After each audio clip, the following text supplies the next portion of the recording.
ఓకేనా, మంచిదండి. ఇప్పుడు వచ్చి మీ అందరికీ మరొకసారి మన ప్రభువుల రక్షకుడైన యేసుక్రీస్తు నామములో మీ అందరికీ వందనాలు.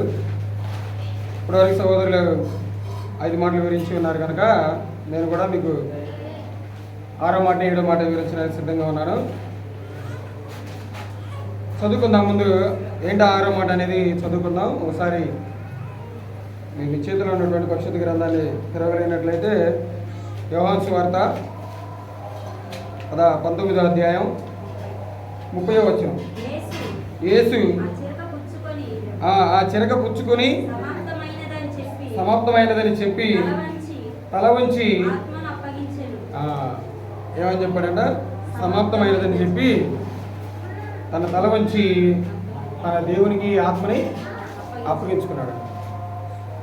అసలు ఈ సిలువ మీద క్రీస్తు వారిని పెట్టడానికి గల మూల కారణం ఏంటంటే, యూదుల ఆచార ప్రకారంగా, ఇజ్రాయేల్ ఆచార ప్రకారంగా అసలుకి ఒక వ్యక్తి తప్పు చేసినప్పుడు కానివ్వండి, అతను ఎలాంటి మరణ శిక్ష వేస్తారు?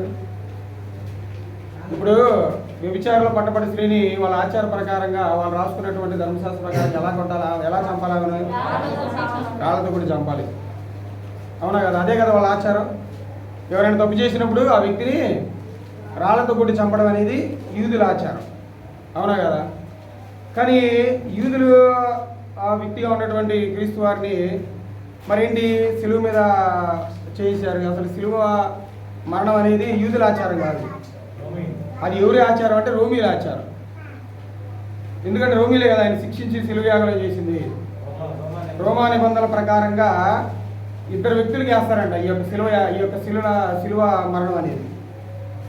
ఒక వ్యక్తికి బానిస వ్యక్తికి వేస్తారంట, బానిసలకు ఉన్నటువంటి వ్యక్తికి సిలువ మరణం చేస్తారంట. ఇంకో వ్యక్తి ఎవరంటే దేవదూషణ చేసినటువంటి వ్యక్తికి సిలువ మరణం చేస్తారంట వాళ్ళు.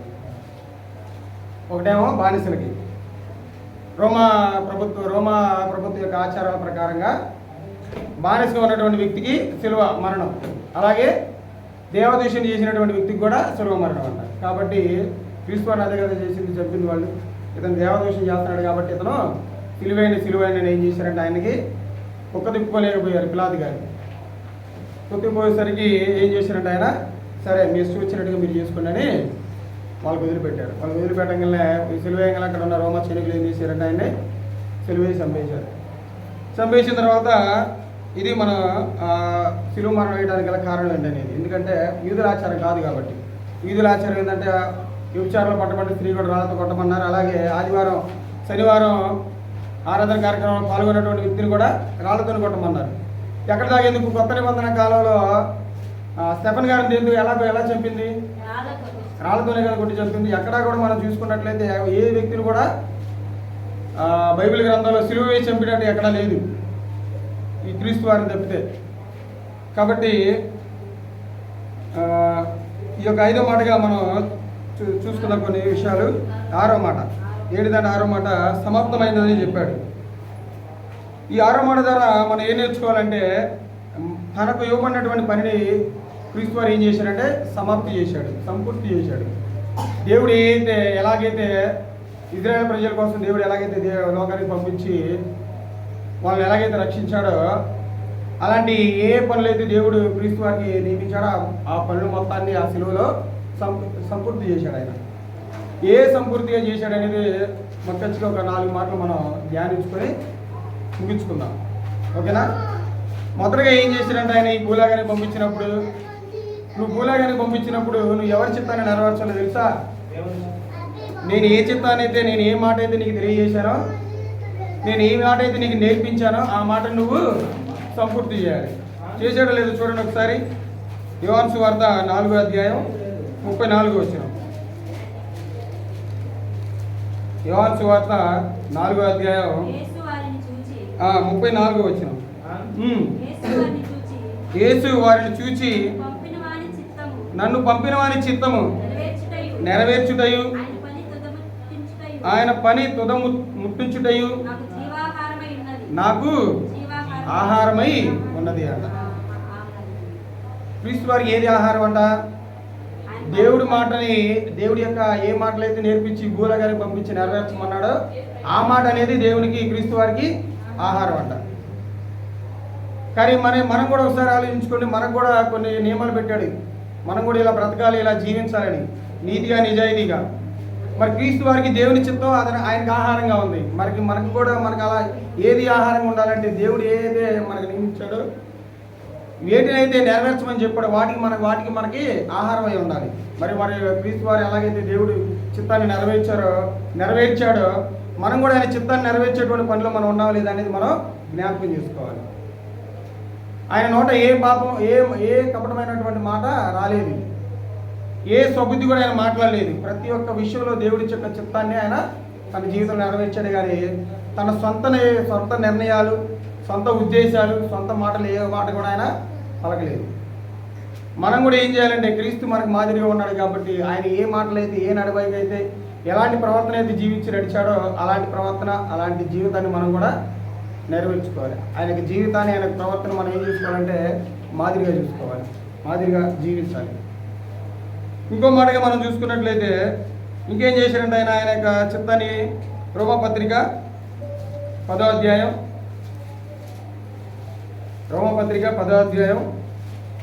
4వ వచనం. విశ్వసించు ప్రతివానికి నీతి కలుగుటకై క్రీస్తు ధర్మశాస్త్రాన్ని ఏం చేశారంటే ఆయన సమాప్తి చేశాడు. అవునా కదా? దేని ఎందుకు తన సమాప్తి చేశాడంటే తన శరీరం సమాప్తి చేశాడు. ఎందుకంటే ధర్మశాస్త్రానికి ముందున్నటువంటి వాళ్ళందరూ కూడా ఎవరు కూడా దాన్ని నెరవేర్చలేకపోయారు, ఎవరు కూడా దాని ప్రకారంగా జీవించలేకపోయారు, ఎవరు కూడా ధర్మశాస్త్రాన్ని నెరవేర్చపోయేళ్ళకి దేవుడు బాధను చూసినటువంటి క్రీస్తు ఏం చేస్తాడంటే, డాడీ నేను పోతానని పంపి భూలోకానికి, నీ చిత్తం చెప్పు నాకు, నేను పోయి అక్కడ నెరవేరుస్తా అని చెప్పంగా ఏం చేశాడంటే ఆయన తన ఒక్కగానొక్క కొడుకుని లేత మొక్కలు పెంచుకున్నాడంట. ఆయన మనకి యెషయా గ్రంథాలు కనపడుతుంది. లేత మొక్క చూడండి, మనకి ఏదైనా పొలంలో పంట వేసినప్పుడు చిగురిచ్చేటువంటి మొక్క ఎలా ఉంటుంది, చూడడానికి చాలా అందంగా ఉంటుంది. అది అలా పెంచుకున్నాడంట ఆయన్ని. సుకుమారంగా పెంచుకున్నటువంటి వ్యక్తి భూలోకానికి వచ్చినటువంటి క్రీస్తువాన్ని ఎలా చంపారు? ఆయన్ని ఘోరమైనటువంటి స్థితిలో చేశారు. దేవుడి చిత్తాన్ని నెరవేర్చాడు. ఆయన ఏం నెరవేర్చాడంటే ధర్మశాస్త్రాన్ని ఆయన శరీరం ముందు కొట్టివేశాడు. విధి రూపమైనటువంటి ఆజ్ఞలు కలిగినటువంటి ధర్మశాస్త్రాన్ని ఏం చేశాడంటే కొట్టేసి ఆత్మజ్ఞానాన్ని మనందరికీ తెలియజేశాడు. మనం ఇప్పుడు కూడా ఇంకా ధర్మశాస్త్రం వల్లే, లేకపోతే పంటికి పన్ను కంటికి అనేటువంటి విధానంలోనే ఉన్నాము. మనం ఏ సహోదరుడు ఇంకో సహోదరుని మీద ఏదైనా అన్నప్పుడు ధర్మశాస్త్రాన్ని గుర్తు చేసుకుని వాటి ప్రకారం మనం నివసిస్తున్నావా అనేది మనందరం జ్ఞాపకం చేసుకోవాలి. ధర్మశాస్త్ర ప్రకారంగా నడిచే వాళ్ళం అయితే మనం ఎప్పటికి కూడా నీతిమంతులం కాము. కాబట్టి ఇది కూడా జ్ఞాపకం చేసుకోండి. తర్వాత మూడవదిగా ఏం చేశాడు చూడండి, ఆయన చిత్తాన్ని ఏ సంపూర్తి చేశాడు అనేది ఎఫ్ఎస్సీకి రాసిన పత్రిక 1వ అధ్యాయం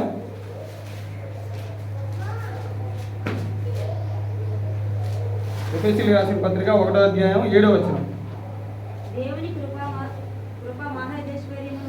దేవుని కృపా మహైశ్వర్యమును బట్టి ఆ ప్రీనియందు ఆయన రక్తము వలన మనకేం కలిగిందండి? ఆయన రక్తం వలన విమోచన కార్యాన్ని ఆయన ఏం చేశాడంటే సంపూర్తి చేశాడంట.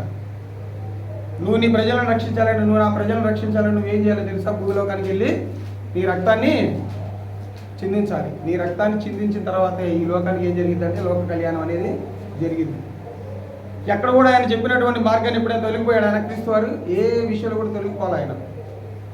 కాబట్టి మనకు కూడా మన దేవుడిచ్చి కొన్ని నియమాలని, నిబంధనలను తెలియజేశాడు. కాబట్టి ఎలాగైతే క్రీస్తు వారు ఎలాగైతే నియమించి తన చిత్తాన్ని, తన యొక్క రక్తాన్ని, తన శరీరాన్ని ఎలాగైతే ఈ యొక్క ప్రపంచ మానవాళి కొరకు ఎలాగైతే చిందించాడో అలాగే అలాంటి మనం చిందాల్సిన అవసరం లేదు. ఇప్పుడు క్రీస్తు వారు మన నుంచి అదేనా కావాలనుకోండి కోరుకుంటుంది, అది కాదు. అపోస్తులు కూడా మనకి మాదిరిగా ఉన్నారు. అంటే వాళ్ళలాగా మనం జీవించాలనేం కాదు, వాళ్ళలాగా మనం కూడా శరీరాన్ని సిలువేయించుకోవాలనేం కాదు. అంత పెద్ద బాధలు మనకేం రావు, మనం పడాల్సిన కూడా అవసరం లేదు. వాళ్ళు ఎలాగైతే నీతిగా, ఎలాగైతే యథార్థంగా జీవించారో అలాంటి యథార్థమైనటువంటి నీతి కలిగినటువంటి జీవితాన్ని జీవించాలని ఇక్కడ తెలియజేస్తున్నారు. అలాంటి జీవితాన్ని జీవించడానికి కూడా మనం పాటుపడాలి. అలాగే ఇంకో మాట చూసుకోండి, ఇంకో మాట చూద్దాం. ఇంకేం చేశారంటే ఆయన అపవాది క్రియలను ఏం చేశారంటే సంపూర్తి చేశాడు. అప్పటిదాకా చాలామంది అపవాది క్రియల ద్వారా ఎంతోమంది నశింపబడుతూ పోతూ ఉన్నారు. ఏ విషయంలో కూడా దేవుడికి అవిధేయతగా, ఏ విషయంలో కూడా దేవుడికి విధేయతగా పడినటువంటి వ్యక్తి ఎవరు లేరు. అందరూ పాపానికి దగ్గరగా అపవాదించినటువంటి గాలంలో పడతానే వచ్చారు. ఆ అపవాది క్రియలను ఏం చేయడానికి వచ్చారంటే ఈయన లయపరచుకొని వచ్చడానికి, ఆ లయపరిచాడు కూడా, ఆ లయపరిచిన దాన్ని కూడా ఈయన సంపూర్తి చేశాడు. ఎక్కడ కనపడింది అంటే మనకి హెబ్రీయులకు రాసిన పత్రిక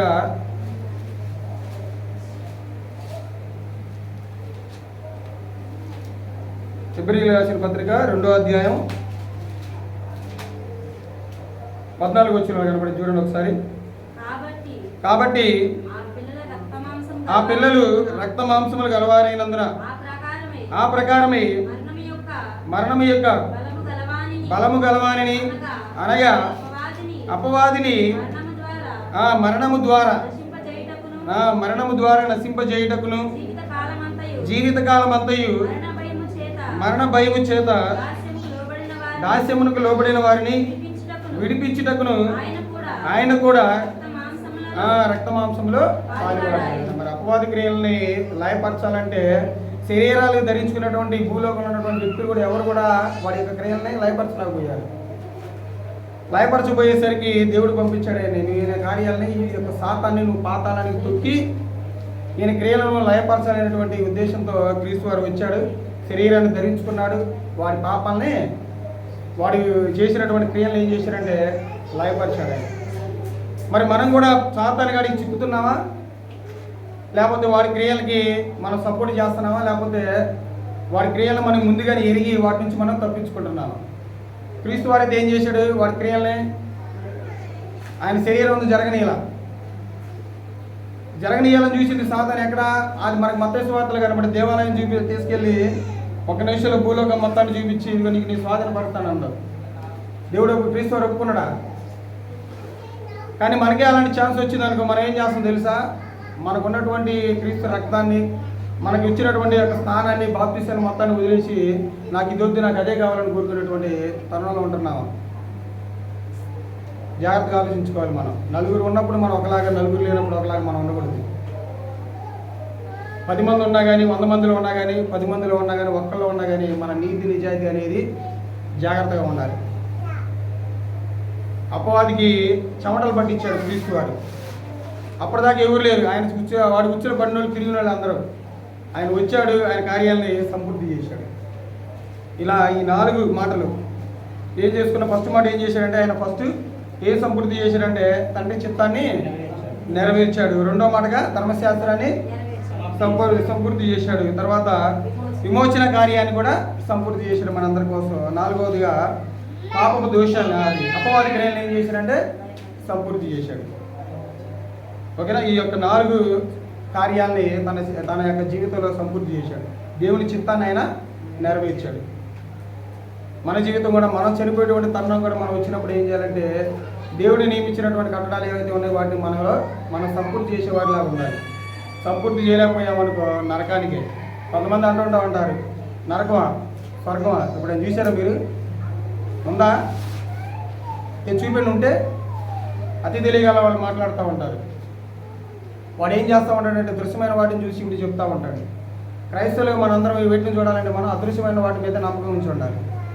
అదృశ్యమైనటువంటి వాటి మీద నమ్మకం ఉంచామనుకోండి, మనం దేన్నైనా కానీ సాధించగలం. ఈ దృశ్యమైనటువంటి వాటిని చూస్తూ ఉన్నాం అనుకోండి, మనం అవిశ్వాసుల కంటే ఘోరంగా పరిగణించబడతాం. కాబట్టి మనం కూడా మన జీవితంలో కొన్ని మాటలు మనం నేర్చుకొని ఆ మాటల ప్రకారంగా మనం జీవించి క్రీస్తు సారూప్యంలోకి వచ్చి క్రీస్తు వల్ల జీవించి, అలాగే మన యొక్క ఆత్మను కూడా దేవునికి సమర్పమైనటువంటి మాటలు మనం అందరం జీవించాలని మనస్ఫూర్తిగా కోరుకుంటున్నాను. తర్వాతగా 7వ మాట చూసుకుందాం. మనం 7వ మాట ఏమన్నాడు చూడండి, అవసరం లేదు, కంటిన్యూగా 7వ మాటగా చూడండి ఒకసారి. 7వ మాట ఏముందో చివరి మాట, లూకా సువార్త ఒకసారి చూడండి. అవును, లూకా సువార్త 23వ అధ్యాయం 46 వచ్చిన. అప్పుడు యేసు గొప్ప శబ్దంతో కేక వేసి, తండ్రి నీ చేతికి నా ఆత్మను అప్పగించుకొనుచున్నానన్ను ఇలాగ చెప్పి ప్రాణము విడిచిన. కొంతమంది ముస్లిం సహోదరులు కానివ్వండి, హైందవ సహోదరులు కానివ్వండి, ఈ మాటను కూడా కాంట్రవర్సీ చేశారు. ఆయన సిలువలో చనిపోలేదు, పారిపోయాడు. యోనా గారు ఎలాగైతే సముద్ర గర్భంలో 3 రోజులు ఎలాగైతే ఉన్నాడో అలా ఉన్నాడు, ఆయన చనిపోలేదని చాలా అపోహలు వచ్చినాయి. ఏదో ఒక చోట ఉంటుంది ఆయన సిలువ మీద ఉన్నాడని, ఆ మాటను బట్టి ఆయన చెప్పాడు. కాబట్టి ఈ వచ్చిన ప్రకారం మనం ఏం చెప్పగలుగుతున్నామంటే, ఏం చూపించగలుగుతున్నామంటే, ఆయన సిలువ మరణం పొందాడు, సిలువలో ఆయన మరణించాడు, తన ఆత్మని దేవునికి అప్పగించుకున్నాడు. ఈ యొక్క దేవుని చిత్తాన్ని నెరవేర్చి ఆయన తన ఆత్మను అప్పగించుకున్నాడు. ఆ మాట దానికి సంబంధించినటువంటి మాటలు కూడా మనం కొన్ని చూద్దాం. ఇలా అప్పగించుకోవాలంటే మన ఆత్మను కూడా మనం దేవునికి అప్పగించుకోవాలంటే మరి మనకు కూడా ఆత్మ దయచేశాడు కదా బాప్తీసం ద్వారా, పరిశుద్ధాత్మని. మరి మనం కూడా దేవునికి మన ఆత్మను కూడా దేవునికి అప్పగించుకోవాలంటే మనం ఏం కలిగి ఉండాలో తెలియజేస్తున్నాడంటే చూద్దాం. యోహాను సువార్త 10వ అధ్యాయం 30వ వచనం. యోహాను గారు రాసిన సువార్త 10వ అధ్యాయం 30వ వచనం.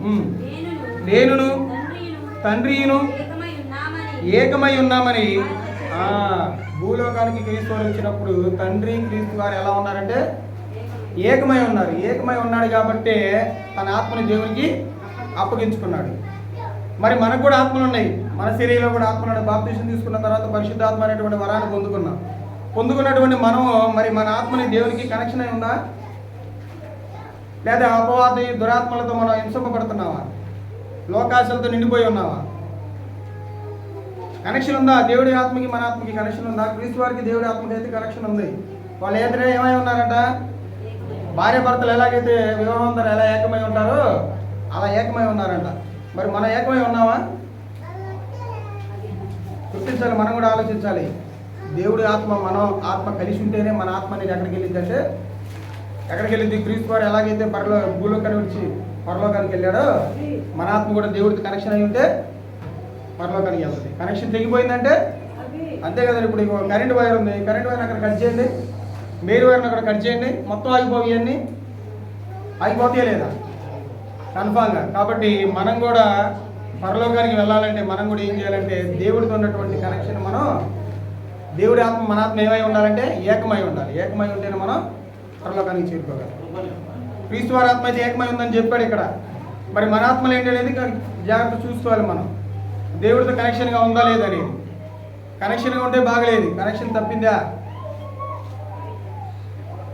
జాయింట్ చేసుకోవాలి. కట్ చేసినప్పుడు ఏం చేస్తాం? మళ్ళీ జాయింట్ చేస్తాం కదా. మరి చెక్ చేసుకుని ఒకసారి మన కనెక్షన్ అనేది ఉందో దేవుడితో లేదని. ఇంకేం చేశాడంట తన ఆత్మ ద్వారా? ఒకసారి చూడండి, 1 కొరింథీ పత్రిక 15వ అధ్యాయం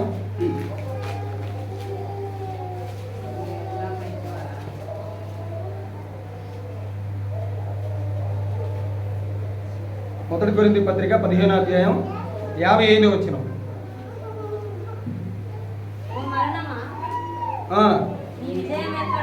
నీ విజయం ఎక్కడా?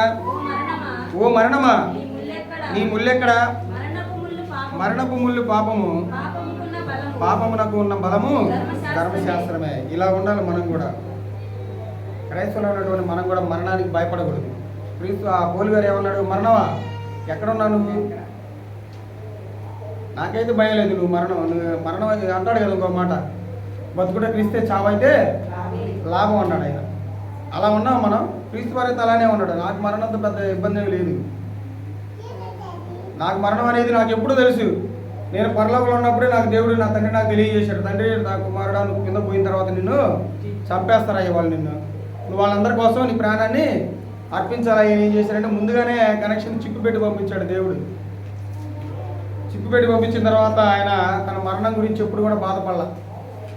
నేను వచ్చిందే చనిపోవడానికి, ఇంకా నాకు చనిపోవడానికి ముందుగానే నాకు తెలిసినప్పుడు నాకు ఇబ్బంది ఏముంది?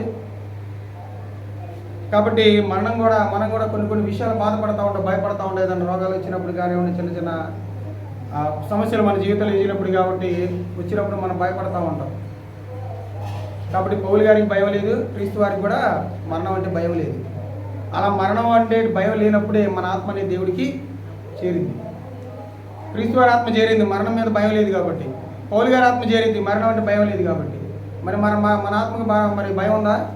మనం భయపడుతున్నాం అనుకో, అపవాదం చూసి కానివ్వండి, మన జీవితం వచ్చేటువంటి సమస్యలు చూసి కానివ్వండి, వేడి గురించి అయినా కానీ మనం ఆలోచించి మన మరణం దగ్గరకు వస్తుంది, మనకు వచ్చేటువంటి అనారోగ్య విషయాలు మనం బాధపడుతున్నాం అనుకోండి, మనం చనిపోతామేమో భయపడుతున్నాం అనుకోండి, కన్ఫామ్గా మన ఆత్మ అనేది దేవునికి చేరదు. పిరికి ఆత్మలు అంటారు అవన్నీ. ఆ పిరికి ఆత్మ అనేది దేవునికి చెంతకి చేరదు. కాబట్టి ఈ విషయాన్ని కూడా మనందరం మరణం గురించి భయపడకుండా, మరణం ఎప్పుడు వచ్చినా కానీ మన మీద మనకు నమ్మకం ఉండాలి, మన భక్తి జీవితం మీద మనకు నమ్మకం ఉండాలి. మనం ఎంతవరకు చేస్తున్నాం అనేది, దేవునికి అనుకూలంగా మనం ఎలా ఉన్నాం అనేది. దేవుడు ఒక వ్యక్తి చనిపోయిన తర్వాత తన హృదయంలో ఉన్నటువంటి అంతరంగాన్ని చెక్ చేస్తాడు. ఇతను ఎంతవరకు నా కోసం బ్రతికిన, ఎంత నీతిగా ఉన్నాడు, ఎంత నిజాయితీగా జీవించాడు అనేది చెక్ చేస్తాడు. కాబట్టి జాగ్రత్తగా ఉండాలి. మనం కూడా మరణానికి భయపడకుండా, మరణం ఎప్పుడు వచ్చినా కానీ దాన్ని స్వీకరించే వారి వాళ్ళే ఉండాలని ఇక్కడ మనకి లేఖనాలు తెలియజేస్తున్నాయి. మనకు ఉన్నటువంటి మాదిరిగా ఉన్నటువంటి వారు కూడా అలానే జీవించారు. ఇంకో మాటగా మనం చూసుకుందాం. యోహాను సువార్త చూడండి ఒకసారి. యోహాను సువార్త 16వ అధ్యాయం 28వ వచనం. త్వరగా 16:28. 16:28 చదువు. నేను తండ్రి యొద్ద నుండి బయలుదేరి లోకమునకు వచ్చి ఉన్నాను, మరియు లోకము విడిచి తండ్రి యొద్దకు వెళ్ళుచున్నానని. భూలోకం నుండి పరలోకం నుండి వచ్చాడు. ఎక్కడికి వచ్చాడు? భూలోకానికి వచ్చాడు. భూలోకంలో పనిగా సంపూర్తి చేస్తున్న ఎక్కడికి వెళ్ళాడు? మళ్ళీ పరలోకానికి వెళ్ళాడు. మరి మనం కూడా ఎక్కడి నుండి వచ్చాం? పరలోకం నుండి వచ్చాం మనం కూడా. మరి మన లోకాన్ని విడిచి మన లోకాన్ని విడిచి పరదేశిలో పరలోకానికి వచ్చినటువంటి మనం చనిపోయిన తర్వాత ఎక్కడికి వెళ్ళాలి? మన లోకానికి వెళ్ళాలి. మరి మన లోకానికి వెళ్ళేంత విధిలో ఉన్నాం మనం? మన లోకాన్ని చేరుకునేటువంటి స్థాయిలో ఉన్నాం మనం? మన భక్తి జీవితం అలా ఉందా అనేది మనం గుర్తు చేసుకుంటా ఉండాలి, జ్ఞాపకం చేసుకుంటా ఉండాలి. క్రీస్తు వారైతే తన లోకాన్ని మర్చిపోలేదు ఎప్పుడు కూడా. నాది ఈ లోకం కాదు, ఈ జీవితం శాశ్వతంగా, ఈ జీవితం నాది శాశ్వతం కాదు, ఈ లోకం శాశ్వతం కాదు, నా బంధాలు శాశ్వతం కాదు, నా బంధుత్వాలు శాశ్వతం కాదు, నా అన్న నాకు శాశ్వతం కాదు, నా తండ్రి నాకు శాశ్వతం కాదు, నా చెల్లి నాకు శాశ్వతం కాదు. నాకేది శాశ్వతం అంటే నా తండ్రి కుడిపార్శ్వన ఉండడం అనేది నాకు శాశ్వతమైనటువంటి ప్లేస్. దాన్ని నేను దక్కించుకోవడానికి ఇక్కడికి వచ్చాను. ఇది టెంపరీ, అదేంటిది పర్మనెంట్. మనకు కూడా ఇది టెంపరీనే. ఏది పర్మనెంట్ అంటే పరలోకం అనేది మనకి పర్మనెంట్. మరి మనం దాన్ని దక్కించుకునే వారిలాగా ఉన్నాం మనం? మన ఆత్మను అక్కడ చేరుకునే వారిలాగా ఉన్నాం మనం అనేది మనందరం జాగ్రత్తగా ఆలోచించుకోవాలి. వాళ్ళ ఆత్మని బైబిల్లో కొంతమంది భక్తులు కూడా వారి ఆత్మని మీ చెంతకు చేర్చుకోవయా అనేటువంటి కొంతమంది అడిగిన కూడా ఉన్నారు. వాళ్ళ గురించి చూద్దాం చూడండి ఒకసారి. కీర్తనల గ్రంథం ఒకసారి చూడండి. కీర్తనల గ్రంథం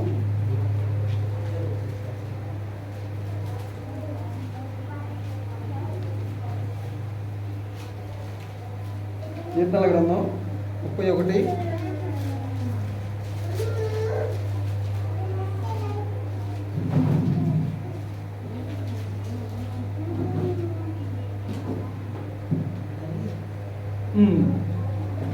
పాత నిబంధనల గ్రంథంలో కూడా 31వ అధ్యాయం 5వ వచనం దావీదు గారు రాసిన కీర్తనలో ఆయన ఏం చేశారంటే చూడండి.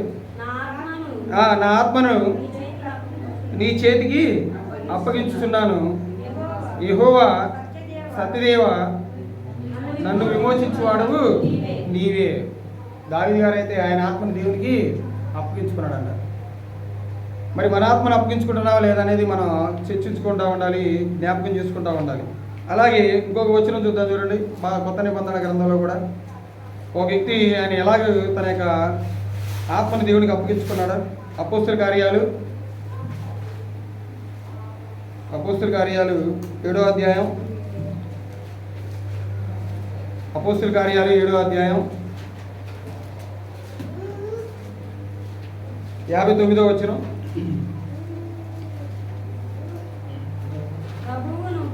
ప్రభువును గురించి మొరపెట్టుచు యేసు ప్రభువా నా ఆత్మను చేర్చుకొనమని స్టెఫను పలుకుచుండగా వారు అతనిని రాళ్ళతో కొట్టాడు.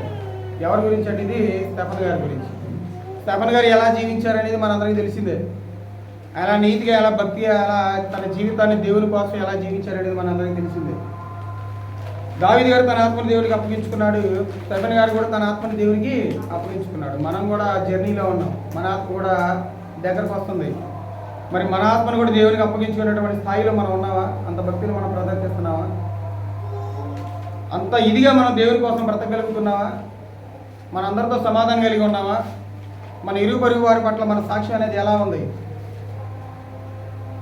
ఒకసారి మనం చనిపోయేటువంటి క్షణాల దగ్గరకు వచ్చినప్పుడు మనలో ఒక ధైర్యం వచ్చిందా, నేను చనిపోతే ఆత్మ అనేది దేవుని దగ్గరికి వెళ్ళింది అనేటువంటి కాన్ఫిడెన్స్ మనలో ఉందా? ఉంటే పర్వాలేదు, లేకపోతే ఏం చేయాలి? వాటి కోసం మనం ఆ కాన్ఫిడెన్స్ లెవెల్స్ వచ్చేంత వరకు మనం ఏం చేస్తూ ఉండాలంటే ప్రయాసపడాలని ప్రయత్నం చేస్తూనే ఉండాలి. చేయకపోయామనుకో, ఏముంది అనుకున్నాం అనుకో, నిర్లక్ష్యం అనేది వచ్చింది అనుకోండి, చనిపోయిన తర్వాత మన ఆత్మ అనేది పాతాళానికి వెళ్ళిపోయింది కనుక అది కూడా జ్ఞాపకం చేసుకోవాలి. ఇంకొక మాట చూసుకుందాం చివరిగా. మొదటి పేతురు రాసిన పత్రిక 2వ అధ్యాయం 23వ వచనం చివరి మాట. పేతురు గారు రాసిన మొదటి పత్రిక 2వ అధ్యాయం. ఆయన దూషింపబడి బదులు దూషింపలేదు, ఆయన శ్రమ పట్టబడి బెదిరింపక న్యాయముగా తీర్పు తీర్చి దేవునికి తను తానే తన ఆత్మని ఆయనకి అప్పగించుకున్నాడంట. ఎంత తగ్గింపో చూడండి. ఏం చేశారంట? ఆయన దూషింపబడ్డాడంట, కానీ బదులు దూషింపబడలేదంట. ఎవరైనా మనల్ని దూషించారనుకో, దూషింపబడి ఒక మాట 2 మాటలు అనేలోపు ఏమొచ్చింది మనకి? వాడి మీదకి ఏదో ఒక నెగిటివ్ పాయింట్ కనబడింది మనకి. మనం కూడా ఏం చేస్తాం? ఎమ్మటే అంటాం. కానీ ఈయన ఏం చేశారంట? ఆ passion of the Christ movie చూసినప్పుడు మనకు అర్థమైంది ఎలా చిత్రహింసలు పెట్టారు ఆయన అనేది, ఏ రకంగా ఆయన హింసించారనేది, ఏ రకంగా ఆయన కొట్టారనేది, ఏ రకంగా ఉమ్మేశారంట ఆయన మీద.